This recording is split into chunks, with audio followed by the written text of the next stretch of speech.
Heakorrakuu on meil üks siis Tallinna vanemaid keskkonnakampaaniaid juba 28. korda ta toimumas on ja täna siis Lennusadama perepühapäeval me selle Heakorrakuu avasime.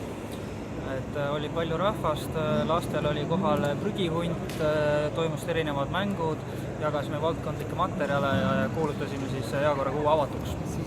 Et Heakorrakuu raames nüüd hakkab toimuma palju erinevaid talguid, üritusi, et kõige sellega saab siis kursis olla Heakorrakuu veebilehel. Mis seal täna siis veel toimus, üks peamine oligi see prügihunt, kes lastele siis tutvustas siis, kuidas jäätmeid sorteerida, rääkis jäätmetest lähemalt.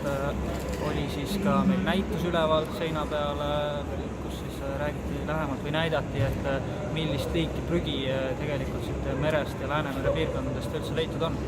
Ja ka lastele veel igasugused erinevad mängud, oli siis lauamäng, mis meil siin oli ja ka valdavalt mereprügi teemalised sellised mängud lastel olid. Täna valmistume siis lastega Putuka hotelli ja siia Putuka hotell on siis mõeldud putukad, kes leiaksid endale kodu. Lepatriinud ja sellised ütleme, erilased tüüpi või sellised putukad ja selle jaoks on siis olemas meil kõrred. Kõrred me lõikame parajatse pikkusesse ja siis meil on siin olemas merest korjatud aadru ja sellised vahendeid ja et putukad ennast siin hästi tunneksid, siis me lihtsalt võtame terve biotäie siis neid kõrsi, need on siis pillirookõrred, nende saeme siis ühte mõõtu ja siis paneme siia vahele ka mereaadru ja siis meil on olemas siin tükike riiet. Siit saavad siis lapsed ise kääridega lõigata endale sidususe, kas kollast või mõtted värvi ja saame ta sellisesse hunti.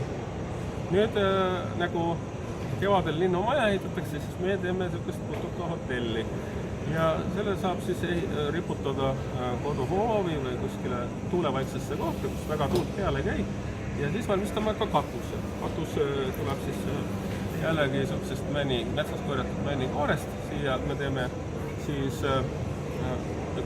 meie kasutasime tavalist kruvikeeret, teeme siia väikse augu sisse ja siis, kui need kõrred on kõik ühes kohas, siis me seome siia selle katuse peale. Ja siis plööriga teeme selle sõlme peale, fikseerime ära ja siis tuleb üks analoogiline Putuka hotell. Nüüd, et asi oleks veel huvitavam ja nad saaksid siin olla, siis me oleme kasutanud ka käbisi. Nii et siis käbid siis tulevad siia veel, need võib siia palju teha, võib ka ühe teha ja siis nad tulevad nagu kaunistuseks. Ja siis vastavalt siis kas siis kellelgi vanaema juures või kodus või õunaaeda või siis tuulevaitsesse kohta, siis ka päikest peale vaista, siis riputame, et ta ei ole linnupesa, aga siis putukapesa. Materjalidest taas kasutatud Putuka hotelli.